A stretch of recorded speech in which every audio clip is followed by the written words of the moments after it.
Hello and welcome to the College of English and Media Inspired Show. I'm Dharmesh Rajput, Course Director for the BA Media Production. Here in the TV studio, we're surrounded by some fantastic work produced by students from our college. Over the last 3 years, students have learnt a wide range of skills which they've put together and put into practice throughout their course, and after a lot of hard work, they're now able to showcase their creativity in their final major projects. Today, I'm joined by 4 students who are nearing the end of their degrees, and during their studies, we've taught them the skills, knowledge, and confidence to succeed in industry alongside their own independent learning, to unleash their creativity. I'll be talking to them about their projects, the ideas that inspired them, their production process, and more generally about their experience at Birmingham City University, and then we'll look ahead to their future plans. I'll do some quick introductions, and from the end of the sofa we have Olivia Williams, Idris Shitu, Joanna Idowu, and first up today I'll be speaking to Tom Aliwell. Welcome to you all. So Tom, you're a final year BA Media Production student and you've produced some fantastic work throughout your time here at BCU. Your final major project has been very ambitious and is interesting and topical. Tell us more about it and then we'll have a look at a clip. So like everyone, I am very addicted to my phone. So I thought, how long could I last without it? So I documented my journey over a week. And throughout the documentary, you see that alongside interviews with relevant people, such as teachers, parents, and experts on the subject. Let's look at a clip.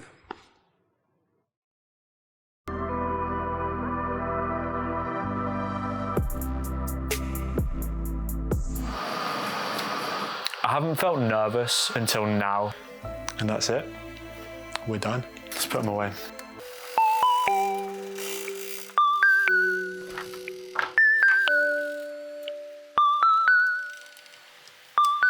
I woke up a little bit later than I thought I was going to. Back in my mind, something's telling me, where's your phone?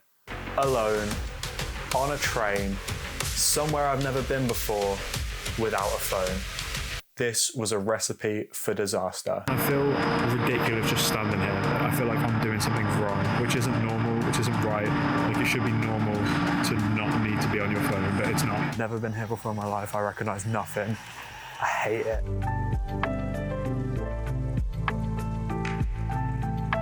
I feel like a lot of things today I've been approaching with like a childlike excitedness. I am going to be getting my phone back, but I don't think I'm going to be using it the same way that I have up until now. I guess only time will tell.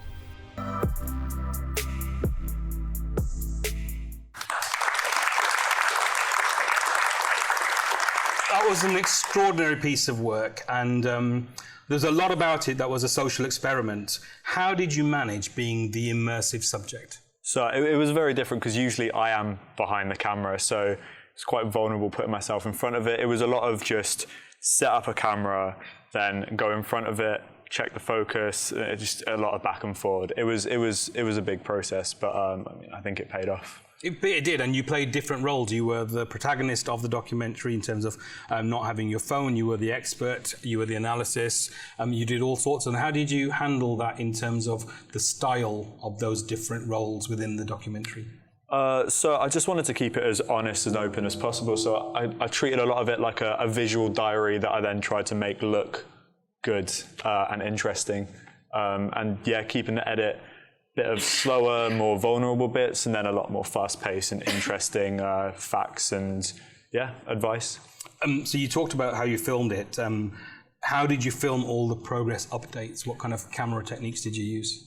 So I did some where it was straight to camera, so it was more of a personal thing, talking to the audience, and some where it was more getting into my head from a alternate angle. Yeah, and I was using a few different cameras just to, again, keep it visually interesting. So how long did it take you to film and edit, and how much footage did you actually film? So with the interviews and the 5-day documentation of the journey, about 20 hours of footage, and editing it took about 3 weeks constant, and then including the organising everything. Yeah. And there was about 3 hours of footage a day, and then interviews were 1 to 2 hours. Amazing, and that's a lot of footage to get through and then cut down to it's quite a feature-length documentary. And you were telling me earlier on about finding guests for your film. Yeah. And it's not an easy process, as people in the industry will know. Tell us about the one guest that you had to find and the story behind that. Yeah, so we had a parent who was raising their child with no screens at all. And we had this one, she had a social media presence, she was perfect. And day before filming, she was like, I can't do it anymore. I was like, fair enough, 2 weeks time, yeah, that'll do. And then again, had to postpone. And then another date, and then she just stopped replying. So I ended up joining Facebook groups, everything I could. And I found someone who was in North Yorkshire. So it was a long drive, 2 hours of filming, long drive back, but it was worth it in the end. She was perfect. Proper researcher there. You've been at BCU for 3 years. What have been your highlights of being here? I think just all of the hands-on experience, learning the different equipment, working with other creatives who all have a similar goal in mind, because before now, everything I've done has been very just me giving stuff a go. So working with others has been a highlight. One of the things that you've done really well, which I've noticed over the 3 years, is you've worked not only with other students here, but you've worked on external projects with real clients. How have you found that? Yeah, it's great to just meet people, networking, and all the different styles, because I've done things that are more corporate-y, things that are more like hands-on experience. Like it's a lot of just different meeting people and hearing other people's stories. Very interesting. So you're coming to the end of your degree now. You're about to graduate. What's next? Anything I can do. Yeah, I'm doing a lot of freelance event videography, but I'm doing everything and anything. So I'm sure you'll be very successful. Thank you, Tom. I'm sure there'll be lots of interest from our guests who might want to talk to you about your project as well. We're going to go up to next and talk to Joanna. Joanna Ido, who, a final year BA Media and Communication student, has produced a series of heartfelt and personal podcasts called The Real Japa Experience, focusing on a Nigerian's true experience of migrating to the UK. Before we speak, let's have a listen to a clip. Picture this, a young 17-year-old girl with nothing but a travel bag and a backpack setting foot in the United Kingdom for the very first time. It was a whole new world, one that she had never seen before, one that she had never dreamt of. And with wide eyes filled with wonder, she was ready for the adventure of a lifetime. After all, she had been told that where she was stepping into was the greener pastures. Fast forward 3 years later, and this girl has been through it all. She has experienced the highs and the lows, the good and the bad, and everything in between. But despite the challenges, she's still standing, still fighting, still holding on to the faith that she got here with in the first place. Every day is a battle, but she's determined to show up and give her all. She fights for herself, for her family and friends, for those who have supported her every step of the way, and even for those who need a little inspiration in their own lives. For those who are about to step into that new world like she did 3 years ago. But now, this little girl has grown and has decided to take it upon herself to inform people of what is truly on the other side. That really is amazing. I thought that was really heartfelt and inspiring and motivating, and just watching you listening to your own words again. How does that make you feel? It feels really great, because like the words I was saying there, I have been through a lot. Especially this year has been a really long year as an international student, and hearing it back and thinking of the impact that has already made, I feel really good. I'm so proud of myself. So you should be. What motivated you to create a series of podcasts on your experiences of migration? So my personal experience as an international student from Nigeria, I moved to the UK when I was 17. I had a perspective about being in the UK, but the experience I had was very different from what I expected. And for final year, 2024, I had to do a crowdfunding to raise the final tuition that I had to pay to finish university, or I would have had to go back home to Nigeria. I had to fight. And in that fight, I had to share my story. From sharing my story, a lot of other people started to reach out to me. Oh, I'm going through something similar. How can you help? And it just felt like, wow, people don't actually talk about this. Like, everyone was questioning, why are you talking about it? And I just felt the need to speak more on it, the realities and the expectations that international students come to the UK with. I think she deserves a round of applause just for the crowdfunding. Thank you. So you could have chosen different approaches to tell your story, and some people might have chosen to do a video project, but you chose to do an audio project. Do you feel that this medium helped with your storytelling? Yeah, it did. It was definitely, first of all, more affordable, and most importantly, much more comfortable for myself and my audience, my guests, because it's a very unconventional story. People don't talk about it, like I said. So I really needed to be comfortable and confident to speak on it, and for my guests to feel very comfortable and confident to speak about their stories as well. So it being audio, no faces, no photos. Some of them didn't even want to be tagged on social media. It was fairly anonymous for some people. That was much better than saying, oh, it's video, I don't want to do it. So it made it easier for me to get the guests to contribute on it. No, and just listening to the clip that we listened to, I think it's very powerful just to hear words. It makes you really focus and concentrate on what's being said without the kind of visuals being there. And I think that has a lot of impact. And you talked about some of your contributors. How did you find contributors to take part in each episode? So I used my small network as an international student. So from being on social media whilst doing my crowdfunding to raise my tuition, I met someone else that was doing the same thing, but she wasn't getting as much reach as I was doing because I was fully using social media, which was really good. So I was just like, okay, why don't you come on the podcast? It's been marketed on social media. More people would see it. So we just did that. She shared her story, but at the same time, her crowdfunding was getting more reach. And then the second person was the older sister of a friend.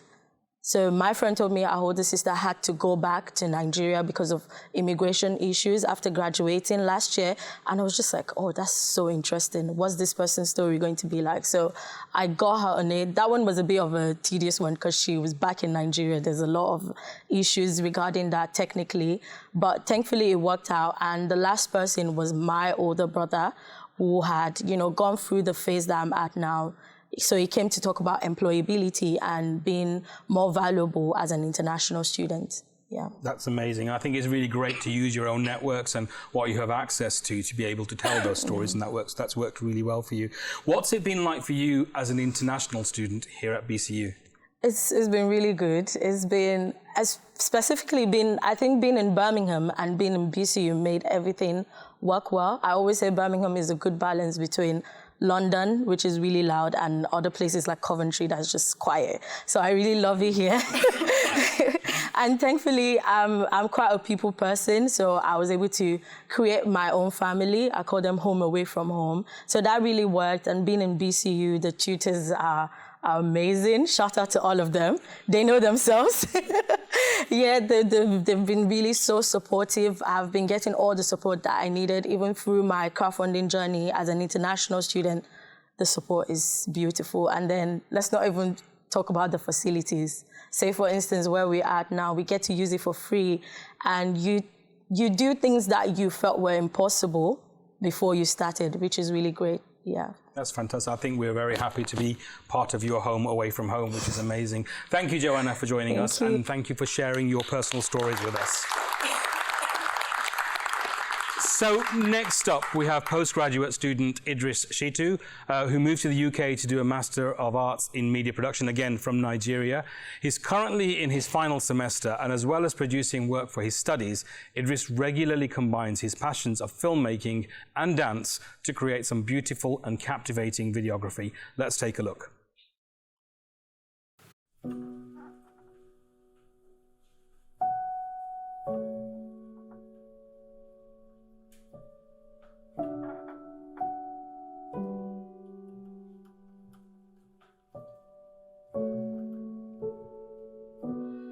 You know, life has a funny way of throwing beats at us, and for me, those beats they were rhythm. It was dance that I never thought would save me. I'm not saying I'm the best dancer. I'm literally still learning. I'm still growing, but there is something about the music. Yeah, it spoke to me. It was more than just the steps. It was a language that allowed me to express the symphony within me.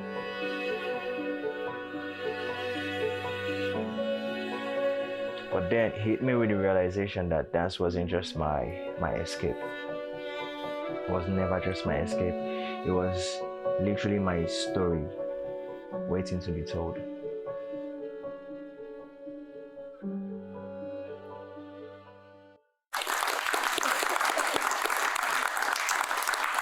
That's such a beautiful way to tell your story.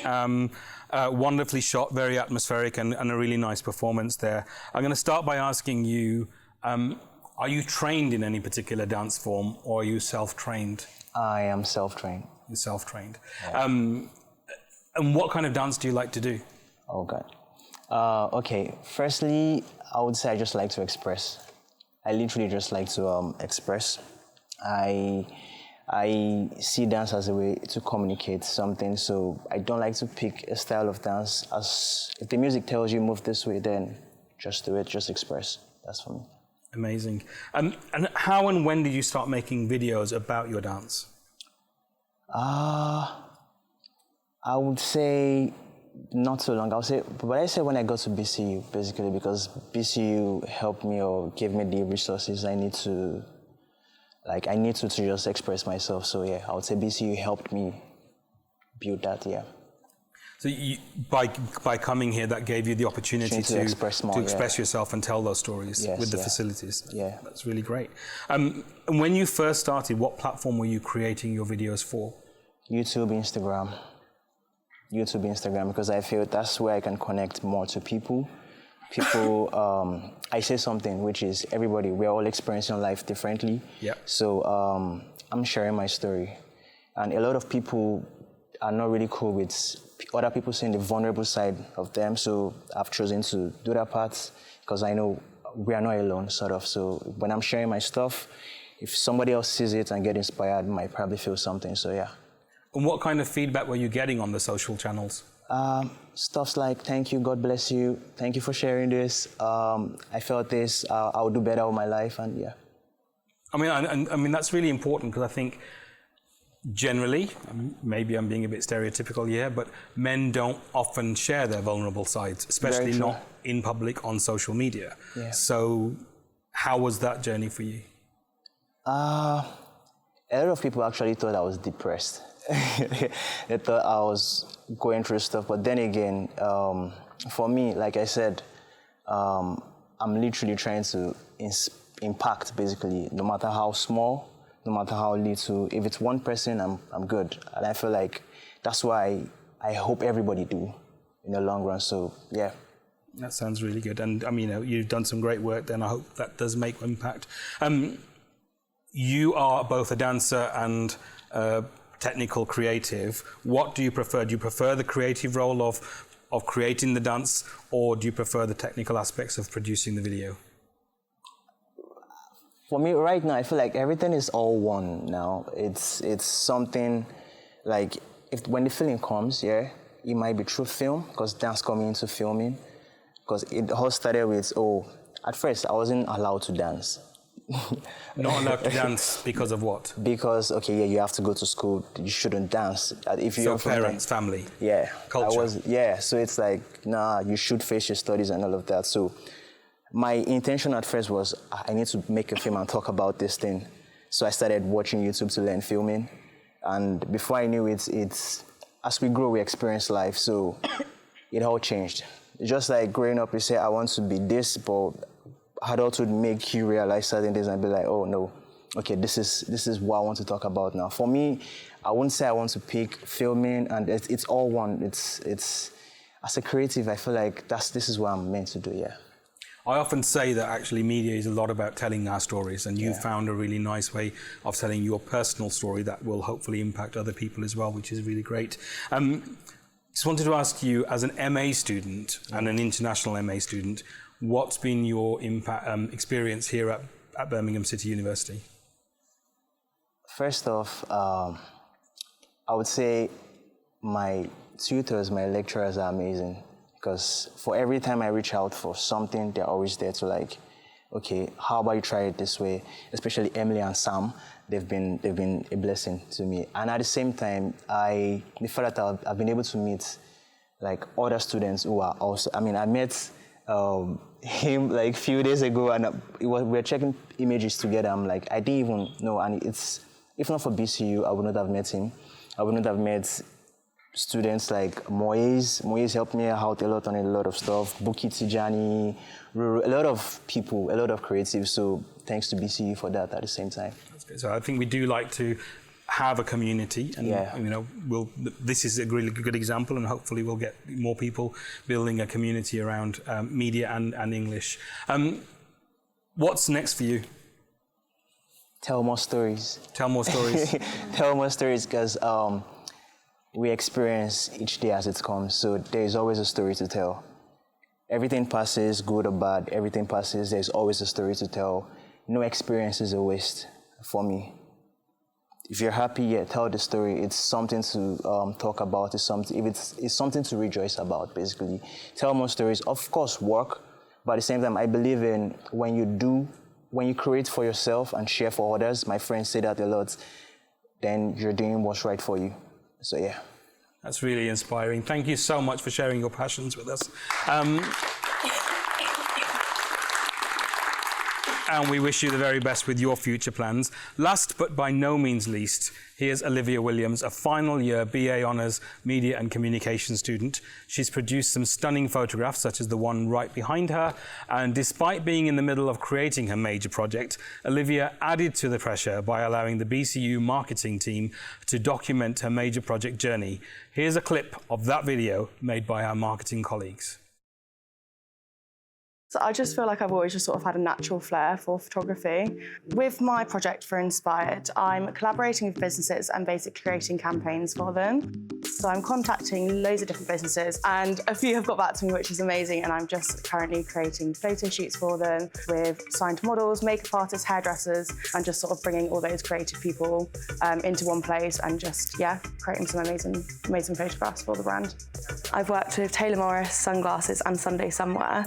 Those two shoots went like really, really well. So all of my stuff has been like incorporated into their marketing, their social media marketing, like campaigns and things like that. I've had some great feedback from them, like amazing reviews on my LinkedIn, which has been amazing. So after my final shoot, I will just be sending all of the photos to my clients, just making sure that they're happy with them, and if they want editing, tweaking or anything like that, making sure that that's done. I think it'll be great, and obviously having all this experience of all these different real life brands as well has been amazing, and hopefully it will lead to some work with them in the future, which I think it will. My favourite thing so far within this project has been going onto social media and seeing my work when I don't know it's going to be there. So for example, sponsored ads, my work's been popping up on my For You page, which is crazy. And on Instagram ads, for sunglasses, for jewellery.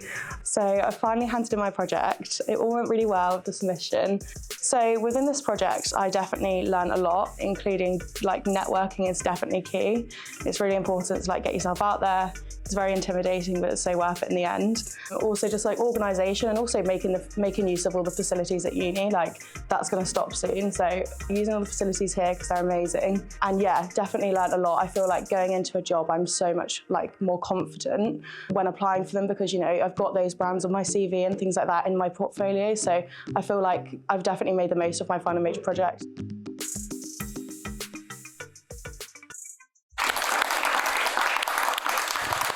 For a BCU-inspired festival, that really was inspiring. So tell us a little bit about the Fuller project. What was your major project about? So I actually started off doing a hybrid and then received a grade that I was a little bit disappointed with. So I decided to fully focus on production because that's what I wanted to do anyway, in the future. So I actually work in Selfridges, and I was going to do photo shoots inspired by like prestigious brands such as Tiffany & Co, YSL, all of those kind of brands. But we have a £100 budget for these projects, and I was thinking, like, how on earth am I going to get hold of all of these clothes and bags and, you know, all that kind of stuff? So I decided to reach out to some brands and see if they would supply stuff for the shoots. And I was really surprised because a lot of them said yes. So I was like, why am I doing it for brands that will never notice me? Why don't I just create campaigns for the ones that will? So I ended up changing my project to that. So first of all, I'm going to say it's very brave of you to change your project, but really good thing to do, because not everyone can do that, and halfway through changing from a hybrid to a full production project, but it's worked out really well for you, you made the right decision. And the second thing I'm going to say is you're incredibly savvy for making those decisions and making the most of the contacts that you had. As we said, major project is intense as it was, and to add to the pressure, we've just seen the video that marketing have made. How did that come about, them following you on your journey? So they actually emailed me and asked if I'd be interested, and I was like, I need everything I possibly can to help me get a job. So I thought it'd be great to upload to LinkedIn and all that kind of stuff. And to be honest, like, I'm never going to get that experience again. So it was amazing that they asked me, and I was very honoured. Again, savvy. So well done. How did you choose the subjects that you choose to photograph? In terms of models, obviously within working for a makeup brand, I know a lot of very beautiful girls, so I had help from friends, but I also actually looked through Instagrams of modelling agencies around the UK and tried to find models, because a lot of the time they don't link them, because then you have to pay for the modelling agency. So I found their Instagrams, direct messaged them, and then ended up doing a time for print basis, which is when you basically take photos of them and then give them the rights to be able to use them on their own social medias. So again, means you don't have to pay for them. Brilliant. And do you have a favourite subject that you photograph? Yeah, one of my best friends actually live in the little red square up there. She's probably my favourite because we just have such fun on the shoots as well. Like, it's just, I feel so much more relaxed, and she's an amazing, beautiful girl. Fantastic. So your work was selected to be part of the BCU-inspired billboard campaign. How did it feel when you first saw your work on show in public? Yeah, I was very proud, actually. I feel like when you've worked so hard on something, it's just like lovely when you see that other people can see how hard you've worked and that they like the stuff. So if you were to reflect back on your 3 years on the media and communication course, are there any highs, any lows? I think coming into uni, like a little bit older, I was definitely scared of feeling like I was a lot older, but I feel like everyone's been super, super welcoming. So even though I was a bit scared, it worked out really well. And also not having a media background, I didn't do it for college or anything like that. I just did photography A-level, so that was as far as my experience went with media. But yeah, definitely threw myself into it and probably annoyed a lot of lecturers asking for help all the time, but it was worth it in the end. I'll let you into a secret. We like it when students ask for help. It's a good thing, not a problem at all. So what do you have now planned post-graduation? I'm just applying for jobs at the moment, so hoping something will come my way. If anyone in the audience wants to hire me, that would be great. But yeah, so hoping to get a job within the photography industry preferably, but I am open to other things as well. Do you know when I said she was savvy earlier on? She's making the most of every opportunity, and that's a good thing. Before we end, I think maybe if I just come back to all four of you and say if there are any top tips about your experience at the university or about your final major project that next year's final major project students might want to look at, or any future students who want to come here might want to take away with them, what would you say? I think in terms of throughout the whole course, just do anything and everything. Opportunity sounds boring, do it. It will lead to something, or at least portfolio. That's the main bit of advice, just do everything. I feel like as well, just like reaching out to people, because like with my project, like I never expected to hear back from some of the brands that I did, and you just never know. Like, it's always worth asking, because like you say, don't ask, don't get. But I feel like just throw yourself out there. You just never know what opportunities can come about. Like they've said it all. Basically, it's always reach out. Always reach out. That's basically, and your tutors are always there to help.